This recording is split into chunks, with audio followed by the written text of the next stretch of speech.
ప్రభునందు ప్రియమైనటువంటి నాతోటి సహోదరి సహోదరులందరికీ మన ప్రభువును రక్షకుడైన యేసుక్రీస్తు నామములో మీ అందరికీ వందనాలు తెలియజేస్తున్నాను. ప్రియులారా, మీతో కలిసి అనుదినము దేవుని యొక్క వాక్యాన్ని పంచుకునే అవకాశాన్ని దేవుడు నాకు ఇచ్చారు. అందుని బట్టి దేవునికి కృతజ్ఞత తెలియజేస్తూ నేను పనిచేస్తున్నటువంటి హనుమాన్ జంక్షన్ వీరమ్మగుంట క్రీస్తు సంఘాల బిడ్డల తరపు నుంచి మీ అందరికీ వందనాలు తెలియజేస్తున్నాను. ఈ సమయంలో కొద్ది నిమిషాలు దేవుని యొక్క వాక్యాన్ని మనం ధ్యానం చేద్దాం. ఈరోజు మనం ధ్యానం చేయబోయేటువంటి అంశం ఏంటంటే ఘనహీనత నుండి ఘనపరచబడటం, లేక ఘనహీనత నుండి ఘనత పొందుట అనేటువంటి అంశాన్ని మనం ఆలోచించేద్దాం.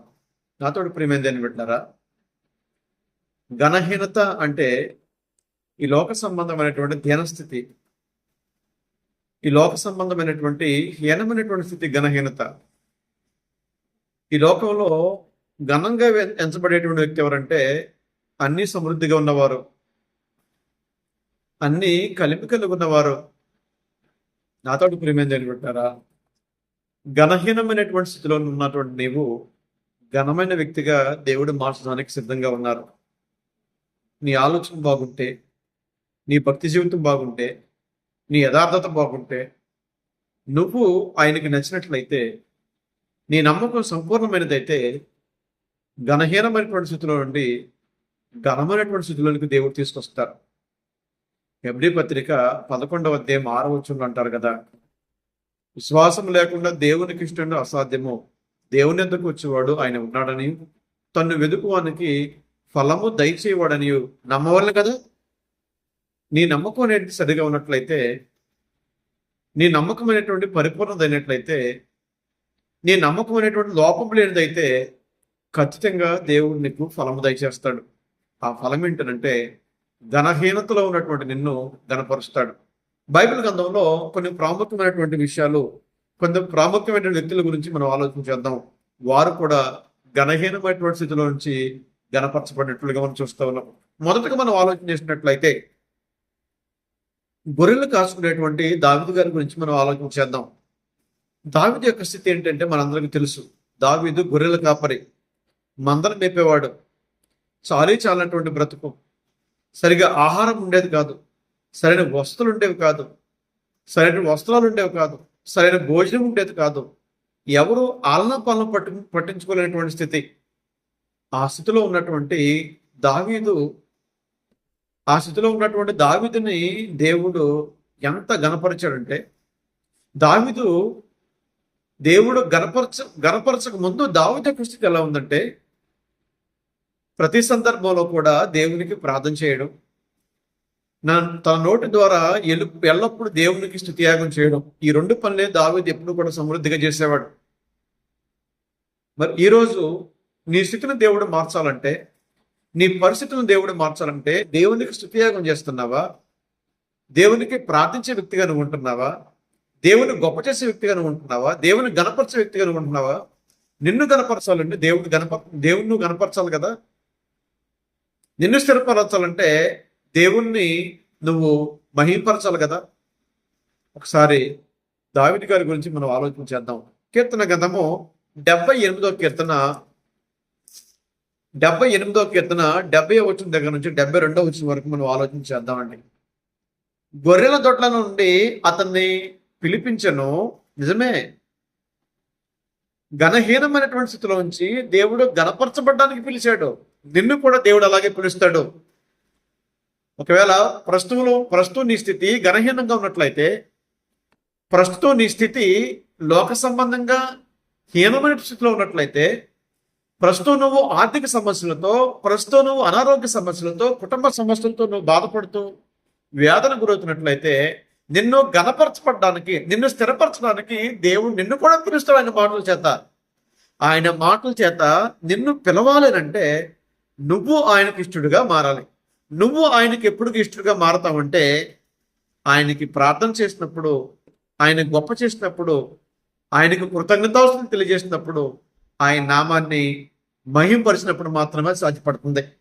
చదువుకుందాం. 71వ వచనం అంటాడు. 70వ వచనం ఒకసారి చదువుతున్నాను. తన దాసుడైన దావీదును కనుగొని గొర్రెల దొడ్ల నుండి అతన్ని పిలిపించను.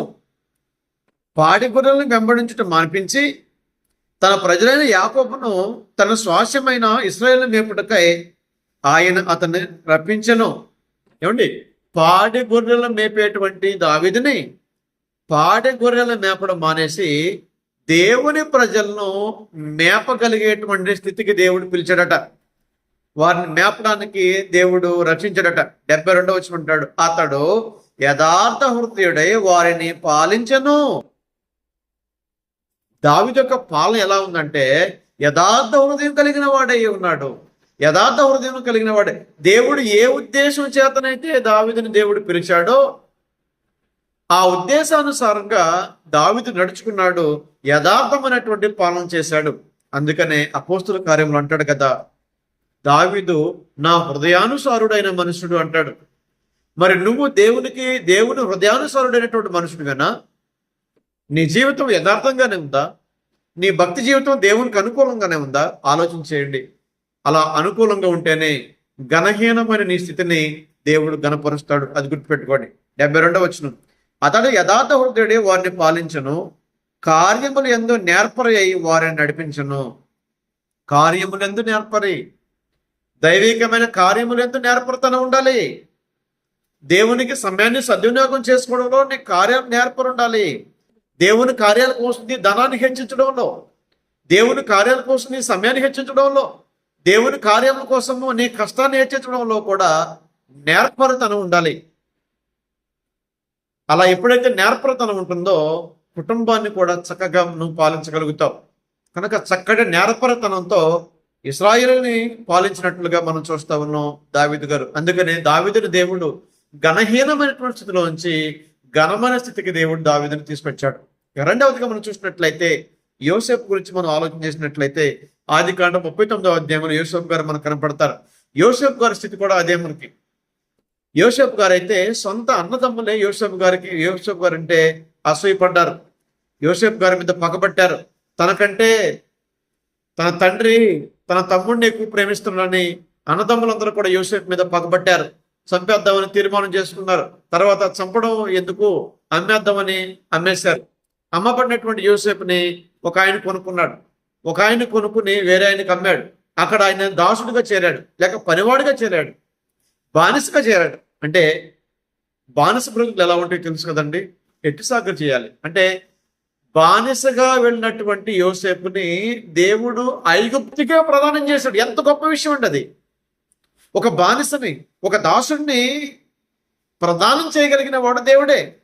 ఏదైనా మన స్థితిని మార్చగలిగిన వాడు దేవుడే. నువ్వు అనుకుంటే మారదు, నీ ఉద్దేశాల ప్రకారం నీ జీవితం మారదు. దేవుడు నీ స్థితిని మార్చాలనుకుంటే నీ స్థితి మారుతుంది. దేవుడు నిన్ను సరిదిద్దాలనుకుంటే సరిదిద్దాడు. దేవుడిని కాపాడాలనుకుంటే కాపాడతాడు.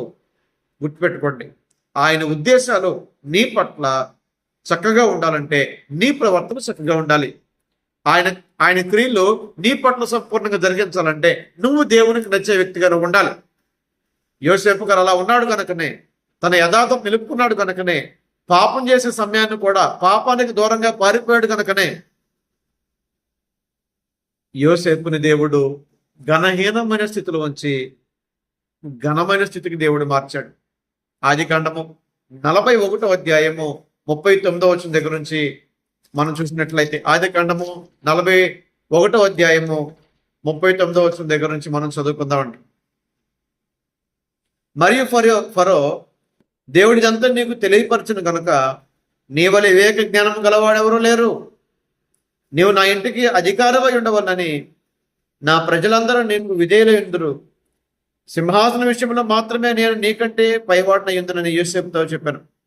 మరియు ఫరో చూడము, ఐగుప్తు దేశం అంతటి మీద నేను నియమించి ఉన్నానని యోసేపు చెప్పాను. ఐగుప్తు దేశం అంతటి మీద అధిపతిగా ప్రధానిగా చేశాడంటే చూడండి, ఒక దీనుణ్ణి, ఒక బానిసని, ఒక దాసుడిని దేవుడు ప్రదానం చేశాడే. నీ స్థితిని దేవుడు మార్చడా? నీ పరిస్థితులను దేవుడు మార్చడా? దేవునికి నువ్వు సమయాన్ని ఇచ్చింది ఎక్కడ? ఆరాధన సంపూర్ణంగా చేయలేవు. దేవునికి ఇచ్చే ప్రార్థన సంపూర్ణంగా ఇవ్వు. దేవునికి ప్రార్థన చేయవు, స్తుతియాగం చేయవు, దేవుణ్ణి గెలిపించవు. ప్రతి సందర్భంలో దేవుని మీద ఆధారపడము. ఏమీ చేయకుండా దేవుని పట్ల కార్యం ఎలా చేస్తాడు చెప్పండి? దేవుని పట్ల కార్యం చేయాలంటే ఘనహీనమైన స్థితిలో ఉన్నటువంటి నీవు దేవుణ్ణి ఘనపరచాలి. అప్పుడే ఘనహీనమైన స్థితిలో ఉన్నటువంటి నిన్ను దేవుడు గొప్ప చేస్తాడు, లేక ఘనపరుస్తాడు అనే విషయాన్ని మీకు ప్రేమతో తెలియజేస్తాడు. 41వ వచనంలో మీరు చూసినట్లయితే, ఐగుప్తు దేశం అంతటి మీద, ఒక కుటుంబం మీద, అంతకుముందు కుటుంబం మీదే అధిపతి, ఇప్పుడు దేశం మీద అధిపతిగా చేశాడు దేవుడు. దేవుడు తలుచుకుంటే ఏదైనా చేయగలడో అది మీరు సంపూర్ణంగా విశ్వసించండి. అప్పుడు మిమ్మల్ని కూడా, ఘనహీనమైన స్థితిలో ఉన్నటువంటి మిమ్మల్ని దేవుడు ఘనమైన స్థితికి మార్చగలడు. ఆ విషయాన్ని సంపూర్ణంగా అర్థం చేసుకుని దేవుని గొప్ప చేసేవారుగా ఉండాలని, దేవునికి ప్రాధాన్యత ఇచ్చేవారుగా ఉండాలని మీ అందరికీ ప్రేమతో తెలియజేస్తూ వందనాలు.